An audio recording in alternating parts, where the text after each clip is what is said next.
නමුත් ගාමිණී කුමාරසිංහ මහත්මයා දැන් මේ කියන චක්‍රලේඛ වලට අනුව ඔවුන්ට හැකියාවක් තිබෙනවා ඔබ විසින් ලබා දුන්නු දැඩි පීඩනය නිසාවෙන් ඔවුන්ගේ පිරිස් කප්පාදුවට ලක් කිරීම නිසාවෙන් පස් දෙනා ඉන්න ඕන තැන් වලට එක්කෙනෙක් යොදලා ඔබේ හෙද කාර්ය මණ්ඩලය වැඩි කිරීම නිසාවෙන් ඔවුන්ට සිද්ධ වුණා අවසානයේ මෙහෙම තීරණයක් ගන්න මේ වගේ දෙයක් කරන්න පීඩනය දරාගත නොහැකිව. එහෙම දේවල් සිද්ධ කළායි කියන්නේ. මම දන්නේ නැහැ දැන් ඔය කියන තර්කවල මොන විදිහේ පදනමක් තියෙනවද කියලා. නර්ස් කෙනෙකුට කවදාවත් බෑ ඉන්න මිඩ්වයිෆ්ලා ප්‍රමාණය සීමා කරන්න. ඒ වගේම සෞඛ්‍ය සේවාවේ ඉන්න මිඩ්වයිෆ්ලා ප්‍රමාණය තීරණය කරන්නේ නර්ස්ලා නෙවෙයි. මේ රටේ සෞඛ්‍ය අමාත්‍යාංශය නැත්නම් ආණ්ඩුව. ඉතින් ඇත්තටම ස්තුතිවන්ත වෙනවා මේ වැඩසටහනේ අද මේ මාතෘකාව සාකච්ඡා කරන්න ගත්ත එක. හැබැයි මේකේ වගකීම් යුතු ප්‍රධාන පාර්ශවයේ නැහැ. ඒකයි චතුර්ථ ප්‍රධාන ප්‍රශ්නේ. මොකද ආණ්ඩුව සෞඛ්‍ය අමාත්‍යාංශය මේකට වග කියනවා. හැබැයි ඒ පාර්ශවයේ නැතුව තමයි අද වෘත්තීය සමිතිය අතර ගැටුමක් බවට මේ සාකච්ඡාව ඉදිරියට ගෙනියන්න උත්සාහ කරමින් තියෙන්නේ. ඒක සෞඛ්‍ය සේවාවෙත් අද සිද්ධ වෙන දේ. ඒ නිසා මම හිතන්නේ මෙතන අපිට ඒක අවශ්‍ය වෙන්නේ නැහැ. මොකද GMO එකට හරි පිටකඩුව මහත්තයාට බෑ ආණ්ඩුව පාර්ශවය නියෝජනය කරන්න මම දන්න විදිහට. නමුත් දැන් අද වෙනකොට සෞඛ්‍ය සේවාවේ තියෙන්නේ ඇත්තටම ශ්‍රේණි ගැටුමක්. වෘත්තීය ප්‍රශ්න දිනා ගැනීම සඳහා සටන් කරන්න ඕන වෘත්තීය සමිති අද ශ්‍රේණි ගැටුමක් දක්වා මේක වර්ධනය කරගෙන තියෙනවා. මේක ඊටාම බරපතල ඛේදවාචකයක්. මොකද මේ රටේ ජනතාව නිදහස් සෞඛ්‍ය සේවාව නඩත්තු කරන්න මුදල් වෙන් කරන්නේ බදු ගෙවන්නේ ඊටාම අසීරුවෙන්. එතකොට එහෙම වෙන් කරගන්න මුදලෙන් තමයි අද වෛද්‍යවරයාගේ සිට සෞඛ්‍ය කාර්ය මණ්ඩලයේ සියලු දෙනාට වැටුප් ගෙවන්නේ දීමනා ගෙවන්නේ. එතකොට එහෙම තමන්ගේ වගකීම් හරියට මේ රටේ ජනතාව වෙනුවෙන් ඉෂ්ට කරන්න ඕන සෞඛ්‍ය කාර්ය මණ්ඩලය තමයි අද වෙනකොට තමන්ගේ ප්‍රශ්න වෙනුවෙන් එනකොටාගන්නේ. ඒ වගේම අනිත් පැත්තෙන් රෝගීන්ට බරපතල විදිහේ අසාධාරණකම් අකටයුතුකම් සිද්ධ කරමින් ඉන්නේ. ඉතින් ඇත්තටම මේක පිටිපස්සේ දැවැන්ත කුමන්ත්‍රණයක් තියෙනවා කියන එක අපි විශ්වාස කරනවා. ඒ මොකද අද සෞඛ්‍ය සේවාව බරපතල විදිහේ බිඳ වැටීමකට ලක් වෙලා තියෙන්නේ මොන විදිහට කතා කරන්නේ. එක පැත්තකින් සෞඛ්‍ය සේවාවට අද ආණ්ඩුව වෙන් කරන මුදල වසර 6කට 3න් එකක් කප්පාදු කරලා තියෙනවා. දළ දේශීය නිෂ්පාදිතෙන් 2006 දී 1.97ක් වෙන් කරපු ආණ්ඩුව අද වෙනකොට 1.32 දක්වා කප්පාදු කරලා තියෙනවා. ඒ වගේම ඔබ දන්නවා රෝහලකට ගියාම රෝහලේ බෙහෙත් නැහැ. ඊට පස්සේ රසායනාගාර පරීක්ෂණ ටික කරගන්න විදිහක් නැහැ. රෝගීන්ගේ ශල්‍ය කර්ම ටික ඒ වගේම වෙනත් මොන හරි විශේෂිත පරීක්ෂණ කරගන්නවා නම් ඒවා පොරොත්තු ලේඛන වල දාලා මාස 6යි අවුරුද්දයි වේටින් ලිස්ට් වල ඉන්න ඕනේ. ඒ වගේම කාර්ය මණ්ඩලයේ ප්‍රශ්න වෛද්‍යවරයාගේ හිඟවැටුප අද ගෙවන්නේ නැහැ ලක්ෂ 6ක්. පෞල් සෞඛ්‍ය සේවා නිලධාරියෙකුගේ හිඟවැටුප තියෙනවා ලක්ෂ 2කමාරක්. ඒක ගෙවන්නේ නැහැ. හෙද නිලධාරියෙකුගේ ශ්‍රේණිගත කිරීම උසස් වීම හිඟවැටුප ගෙවන්නේ නැහැ. ඒ වගේම කනිෂ්ඨ කාර්ය මණ්ඩලයේ සෞඛ්‍ය කාර්ය සහායක සේවාවේ 60000 70000 හිඟවැටුප් තියෙනවා. ඒවාද කාර්ය මණ්ඩලයෙන් ඇත්තටම උදුරගෙන තියෙන්නේ මංකොල්ල කාලා තියෙන්නේ. ඒ නිසා සෞඛ්‍ය සේවාවේ බරපතල ප්‍රශ්න ගණනාවක් තියෙනවා. ඒ ප්‍රශ්න මේ රටේ ජනතාවට අද දැනෙමින් තියෙනවා. ජනතාව රෝහලට ඇවිල්ලා රෝහලේ ප්‍රතිකාර ගන්න ආවම මේ ටික කෙරෙන්නේ නැති වුනහම එක්කෝ හෙදියට බැනලා යනවා නැත්නම් උපස්ථායක සේවකයට බැනලා යනවා. එහෙම නැත්නම් වෛද්‍යවරයාට බැනලා යනවා. රෝහල අපි දැක්ක පහුගිය දවස්වල දිගට මේ පහර දීම් ගැටුම් විශාල ප්‍රමාණයක් සිද්ධ වුණා. ඉතින් ඇත්තටම මෙන්න මේ ප්‍රශ්න ටික වහගන්න අද ආණ්ඩුව ඊටාම සැලසුම් සහගතව ඊටාම සියුම් ලෙස ඊටා පුංචි ප්‍රශ්නයක් අද බරපතල ප්‍රශ්නයක් බවට පත් කරලා පත් වෙන්න ඉඩ ඇරලා ඒක පෝෂණය කරලා ඒකට තමන්ගේ හිතවත් පාර්ශවයන් විසින් මේක අවුලවන්න ගැටුම් ඇති කරන්න අවශ්‍ය කරන වටපිටාවක් නිර්මාණය කළා සෞඛ්‍ය සේවාව අද ජනතාවට එපා කරන සේවාවක් බවට පත් කරමින් යනවා. මේකට ආණ්ඩුවක් කියන්නේ නැහැ. ආණ්ඩුවක් කියන්නේ කොහොමද? දැන් ඔබතුමාලගේ හෙදියෝ සහ පෞල් සෞඛ්‍ය සේවිකාව අතර මේ ප්‍රශ්නේ තියෙන්නේ. දැන් මම එතෙන් තමයි මේ එන්න හදන්නේ. ඒ නිසා ආණ්ඩුව අද මෙන්න මේ ප්‍රශ්න ටික ඉස්සරහින් තියලා සෞඛ්‍ය සේවාවේ තියෙන හැබැයි අර්බුදය වහගන්න අද පියවර ගනිමින් ඉන්නවා. ඒකට මම විශ්වාස කරනවා අපි දකිනවා මේ කියන වෘත්තීය සමිතිත් ඍජුව හෝ අනියමාර්ථයෙන් දායක වෙමින් ඉන්නවා. ඒ නිසා තමයි මේ ප්‍රශ්නට කිසිසේත් අදාළ නැති වෛද්‍යවරු මේ ප්‍රශ්නට පොළඹවනවා. මේ ප්‍රශ්නට කිසිම අදාළත්වයක් නැති කනිෂ්ඨ කාර්ය මණ්ඩලය මේ ප්‍රශ්නට පොළඹවනවා. ඒ නිසා අද ඒ අයත් මේ ප්‍රශ්නේ කොටස්කරුව බවට පත් කරලා තියෙනවා. ඒ නිසා අද පෞල් සෞඛ්‍ය සේවා නිලධාරිණිගේ අත්සන් කිරීමේ ලේඛනයේ සම්බන්ධයෙන් ප්‍රශ්නේ අමාත්‍යාංශය විසඳනවා වෙනුවට අද මේ ප්‍රශ්නේ බරපතල ගැටුමක් බවට පත් වෙන්න ඉඩ ඇරලා ඒ විතරක් නෙවෙයි රෝහලෙන් රෝහලට මේක ව්‍යාප්ත වෙනවා. අර පහුගිය දවස්වල තිබිච්ච සමහර ප්‍රශ්න වගේ ಜಾති ભેද ප්‍රශ්න වගේ ආගම් ભેද ප්‍රශ්න වගේ මේ ප්‍රශ්නෙත් පේරාදෙනියට ඊට කලින් කුරුණෑගලෙන් දැන් පේරාදෙනියට ආව පේරාදෙනියෙන් රාගමට ආව දැන් අපි දන්නවා ඊළඟට යන්න තියෙන රෝහල් දෙක තුනක් තියෙනවා. රත්නපුර රෝහල තියෙනවා, නාගොඩ රෝහල තියෙනවා, ඒ වගේම කාසල් රෝහල තියෙනවා. දැන් මේවට ඊළඟට අඩිය තියෙන සූදානම්ෙන් ඉන්නේ. මේක පිටිපස්සේ තියෙන මෙන්න මේ කුමන්ත්‍රණය. ඒ නිසා අපි දන්නවා කොඩිතුවක් වුණොනට ආණ්ඩුවේ දේශපාලන මැදිහත් වීම තියෙනවා. ඒ වගේම අනිකුත් සංගම් වලටත් මේ මැදිහත් වීම තියෙනවා. ඒ නිසා ඒ පාර්ශවයන් තමයි මේ ප්‍රශ්නේ ඇත්තටම විසඳලා ජනතාවට සෞඛ්‍ය සේවාව නිදහසේ ලබා ගන්න තියෙන අයිතිය කප්පාදු කරන්න එක පැත්තකින් දායක වෙන්නේ. දැන් ඔබතුමා බරපතල චෝදනාවක් කියලා කියන්නේ. කොඩිතුවක් වුණාට එහෙම ආණ්ඩුවේ සම්බන්ධයක් තියෙනවා. එතකොට පෞල් සෞඛ්‍ය සේවිකාව ඔක්කොම එකතු කළා ඔබතුමන්ලට විරුද්ධව මේ හඬනගන තත්ත්වයටපත් වෙලා තියෙන. දැන් එතුමියව ඒ උසි ගන්නන කට්ටිය තමයි එහෙනම් එතුමියව ආණ්ඩුවෙන් තමයි මේ වැඩේ කරලා තියෙන්නේ. එතුමිය වෘත්තීය සමිති කාර්යභාරයක් කරනවා. ඒ කරන ගමන් මෙන්න මේ කාර්යභාරයක් කරනවා. අපි මේ කියන මේ සෞඛ්‍ය සේවාවේ ප්‍රශ්න හදන කාර්යභාරයක් අද කරමින් ඉන්නවා. ඒ නිසා ඒ කතා කරන අපේ ගාමිණී කුමාරසිංහ සහෝදරයා රජය අස්ථාවර කිරීමේ න්‍යාය පත්‍රය තමයි එතුමා ගෙනියන්නේ. ඒක තමයි පැහැදිලි වෙන්නේ. ඒක තමයි මේ කුමන්ත්‍රණයේ පිටිපස්සේ තියෙන්නේ. එතුමා මේක ප්‍රකාශ කරනවා. අද වෙනකොට ඒ නිසා සෞඛ්‍ය සේවාවේ ඇත්ත පෞල් සෞඛ්‍ය සේවා නිලධාරිගේ ප්‍රශ්නේ කතා කරන්නේ නැහැ. මහපාරේ පයින් ගිහිල්ලා බයිසිකලේ නැතුව කුඩයක් ඉහළගෙන ගිහිල්ලා ගමින් ගමට ගිහිල්ලා වැඩ කරන පෞල් සෞඛ්‍ය සේවා නිලධාරිගේ ප්‍රශ්නේ කතා කරන්නේ නැහැ. රෝහලේ පහුගිය මාස දෙකක පෞල් සෞඛ්‍ය සේවා නිලධාරින්ගේ අතිකාල දීමනා සියල්ල කැපුණා. ගෙව්වේ නැහැ. අද එයා ඊටම බරපතල ප්‍රශ්න වලට මුහුණ දීලා තියෙනවා. ඒවා කතා කරන්නේ නැහැ. ශ්‍රේණිගත කිරීම කරලා ලක්ෂ 2.5ක හිඟවටුප් ගෙවන්න ඕන අද වෙනකොට පළවෙනි ශ්‍රේණියටපත් වෙච්ච පෞල් සෞඛ්‍ය සේවා නිලධාරිනීට අද ඒ ප්‍රශ්නේ කතා කරන්නේ නැහැ. ඇයි මේ? ඒ ප්‍රශ්න කතා කරොත් Taman නියෝජනය කරන දේශපාලන ප්‍රවාහයට ගැටලුවක් වෙනවා. එයාට රිදෙනවා. අන්නේ රිදෙන එකෙන් බේරන්න ආණ්ඩුව බේරා ගැනීමේ කුමන්ත්‍රණයක තමයි අද මේ නෝනලා කටයුතු කරමින් ඉන්නේ. ඒකට අපේ රටේ අහිංසක පෞල් සෞඛ්‍ය සේවා නිලධාරිනෝ අද අහුවෙලා බිලිබාගෙන ඉන්නේ. ඒ නිසා අපි කියනවා මෙවැනි කුමන්ත්‍රණ වලට අහු වෙන්න එපා. මේක තුල තියෙන සෞඛ්‍ය සේවාව තවදුරටත් බිඳ වැටවීමේ ක්‍රියාවලියක් කියන එක අපි පැහැදිලිව කියනවා. ඒක ඉතාල පැහැදිලි. අපි දැක්කා දැන් මෙතුමිය ප්‍රකාශ කරා ජනාධිපතිතුමාට පුළුවන් කියලා ඇමතිවරයා මාරු කරන්න. එහෙනම් එක පැත්තකින් මේක ඇතුලේ ඇමතිවරයා මාරු කිරීමේ කුමන්ත්‍රණයක් තියෙනවද කියන එකත් අපිට ප්‍රශ්නයක් දැන්.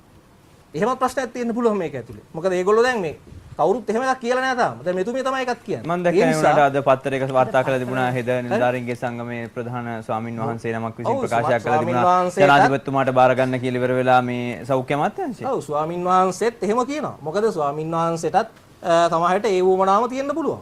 ඒ නිසා සෞඛ්‍ය සේවාවේ තියෙන ප්‍රශ්න විසඳන්න නෙමෙයි මේ අද කටයුතු කරමින්. දැන් මේක ඇති වෙච්ච ප්‍රශ්නේ මොකද්ද? අපි හිතමු මොහොතකට සෞඛ්‍ය සේවාවේ ප්‍රශ්නයක් ඇති වෙලා තියෙනවා අත්සන් කිරීමේ පොත සම්බන්ධයෙන්. අත්සන් කිරීමේ පොත පිටිපස්සේ මොකද්ද තියෙන්නේ? මම මේ වෛද්‍යතුමාගේ මම මේ ලිපිය ගත්තේ මේක තියෙන්නේ. මේක සෞඛ්‍ය අමාත්‍යාංශය නෙවෙයි සෞත්තු අමාත්‍යාංශය. ඇමති වුණාම කොන්ද පණ තියෙන්න එපාය. ඇමතිවරයා අන්තිම දුර්වලයි.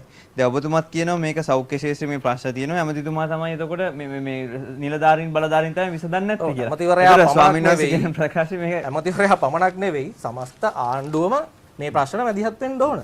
දැන් මට තියෙන ප්‍රශ්නේ තියෙන්නේ අපි හිතමු දැන් රජයේ පෞල් සෞඛ්‍ය සේවා සංගමයේ ගෙනියන වැඩපිළිවෙලේ එකක් තමයි ස්වාධීන සේවාවක් විතර මේක පත් කරන්න ඕනි කියන එක.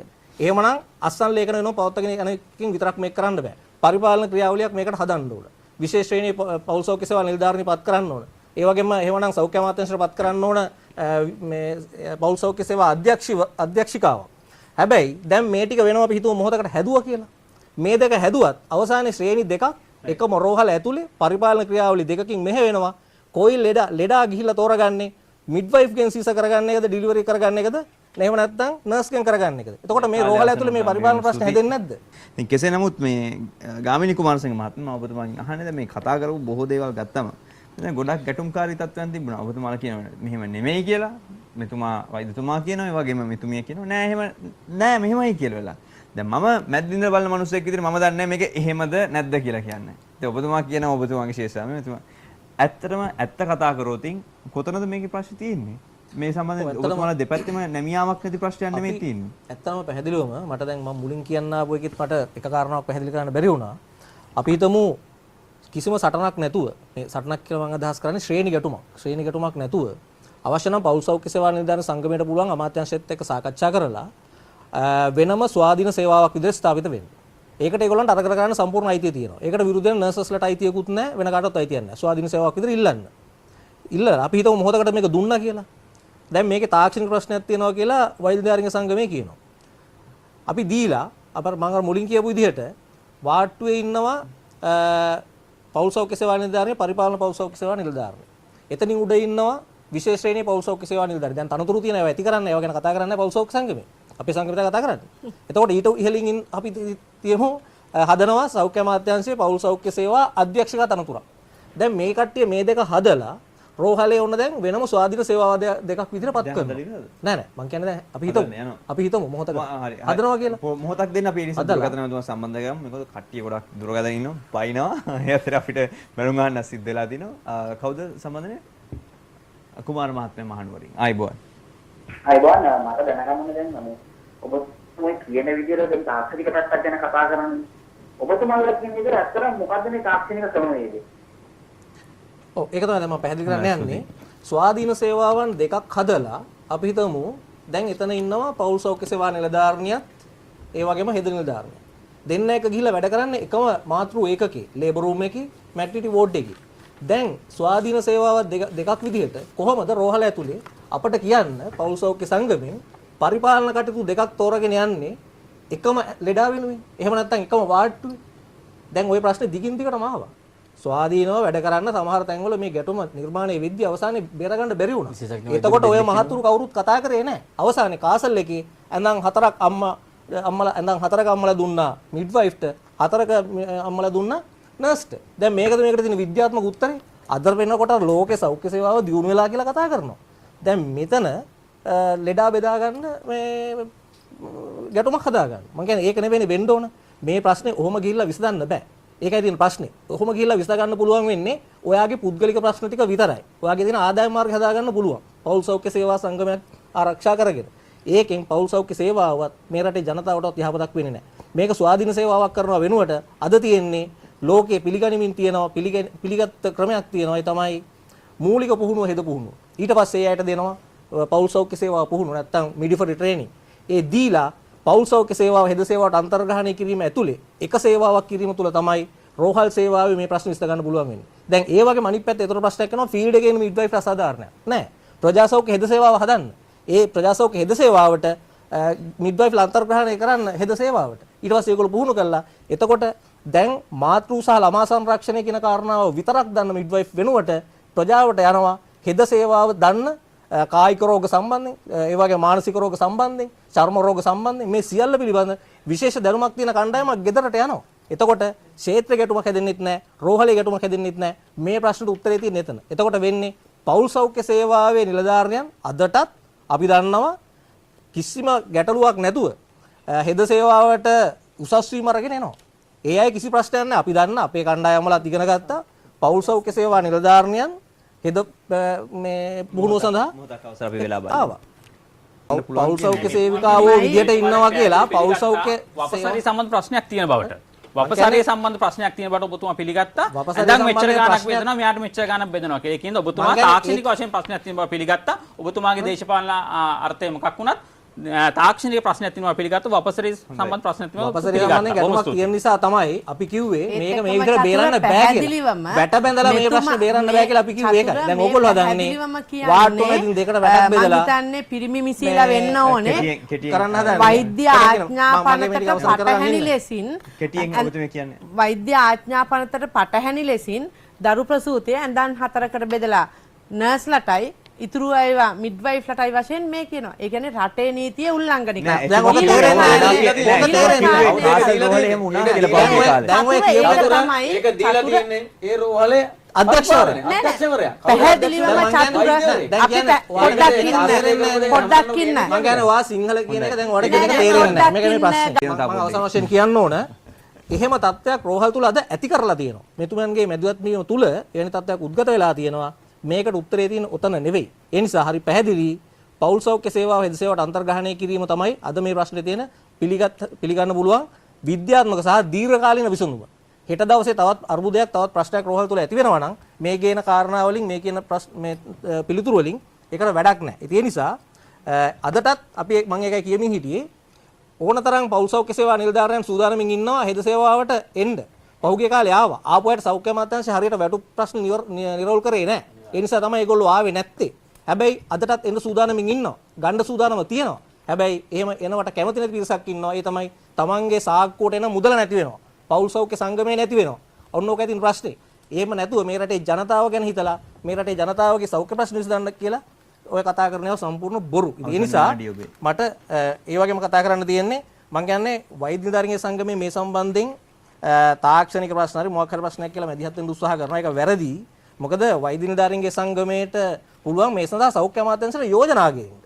හැබැයි යෝජනා ගේන වෙනුවට අද මොකද්ද කරන්නේ? අද යම් යම් කණ්ඩායම් මේකට එරෙහිව අවුලෝමින් ඉන්නවා, අවුස්සනවා. ඒකයි මේ කරන්නේ. ඒක වැරදි. මම කියන්නේ එහෙම කරන්න එපා. ඔබතුමාලා වෛද්‍ය වෘත්තියේ ආචාර ධර්ම ආරක්ෂා කරගෙන රෝගීන් එක්ක කටයුතු කරද්දී දැන් ඔබතුමාම කියනවා සෞඛ්‍ය සේවාවයි සාමූහිකත්වය රකින්න ඕන කියලා. කණ්ඩායමේ කෝඩිනේට් කරන්නේ වෛද්‍යවරයා කියනවා. මම කියන්නේ ඒක නෙවෙයි. නමුත් ඒක වැරදි. කණ්ඩායම කෝඩිනේට් කරන වෛද්‍යවරයා කියලා කියන්නේ. කොයි රටකද සඳහන් කරන්නේ? ලංකාව කියන්නේ වෙන රටක් ගැනද? ඒ රට නම් කරන්නේ මොකද්ද කියලා. සෞඛ්‍ය සේවාව කෝඩිනේට් කරන එක මොකක් වුණත් මොකක් වුණත් මේක තමයි තාක්ෂණික කාරණය. ඔබතුමාට ඒක මොකක් වුණත් කියලා කියන්න බෑ. ඔබතුමා සෞඛ්‍ය සේවාවේ සාමූහිකත්වය රකින්නවා නම් ඒක අපි පිළිගන්නවා. සාමූහිකත්වයේ තියෙන්න ඕනේ කියන එක පිළිගන්නවා නම් අපි ඒක 100%ක් අපි එකඟයි. නමුත් ඔබතුමාලා අද මොකද්ද කරන්නේ? අද තැන් තැන් වල ගිහිල්ලා වැරදි විදිහේ අර්ථකථන පෞල් සෞඛ්‍ය සේවා නිලධාරීන්ට කියමින් විවිධ දේවල් මේ හෙද සේවාවට විරුද්ධව බොරු ප්‍රචාර කරමින් හෙද සේවාව ලංකාවට අවශ්‍ය සේවාව පෞල් සෞඛ්‍ය සේවාව වගේම සේවාවන් දෙකම අවශ්‍යයි. ඔබතුමා ඒක දැනගන්න මුලින්ම. ඒක අද ඔබතුමාලගේ කොන්ත්‍රාත් එකක් කරගන්න එපා. ඒකයි මේ කියන්නේ. කොන්ත්‍රාත් කරන්නේ කවුද කියලා අපි දන්නවා. අද මේ ප්‍රශ්නේ විසඳන්න ඕන සෞඛ්‍ය අමාත්‍යාංශය. ඔබතුමාලා ඒ කොන්ත්‍රාත් එක ගන්න එපා. ඒකයි මේ කියන්නේ. සෞඛ්‍ය අමාත්‍යාංශයට මේ තාක්ෂණික වශයෙන් වැදගත් පුදුලන් ඉන්නේ. ඔබතුමාලා දෙන්න දැන් මේ සූතිකාගාරයට පාය ගහලා නැතුව කිසියක් මේ සම්බන්ධයෙන් දන්නේ නැතුව ඔබතුමාලා අදහස් ප්‍රකාශ කරන්නේ වැරදි. සමසෞඛ්‍ය ප්‍රශ්නේ සූතිකාගාරයට පාය ගන්න ඕනේ අදහස් ප්‍රකාශ කරන්න. ඕගොල්ලෝ තමයි සමසෞඛ්‍ය උපාධියේදී සමසෞඛ්‍ය ප්‍රශ්නේදී පැහැදිලිවම සමසෞඛ්‍ය ප්‍රශ්නේ ඔබතුමාලා වෙනත් කොන්ත්‍රාත් එකක් ගන්න. ඔබතුමාලා මේ කොන්ත්‍රාත් කාරණා තියෙනවා පෞල් සෞඛ්‍ය සේවාව නිලධාරීන්ට ගැටුමක් හදන්න. ඔබතුමාලා වෙන කොන්ත්‍රාත් එකක් කන්සෙප්ට් එක පෞල් සෞඛ්‍ය සේවා හෙද සේවා අතර ගැටුමක් හදන්න. ඒකද මේ නියාමනය කරනවා කියන්නේ. ඒකද මේ අවස්ථාව ලබා දෙමු. අපේ දුරකථන මේ චක්‍ර ලේඛනයේ 2/88 2012 කියන චක්‍ර ලේඛනයේ වැරදි ලෙස විග්‍රහ කරගෙන පෞල් සෞඛ්‍ය සේවා සංගමයේ වෘත්ති අර්ගලයක් කරගෙන යනවා. අපි කියන්නේ චක්‍ර ලේඛනයේ වැරදි විදිහට අර්ථකථනය කරලා තියෙන්නේ.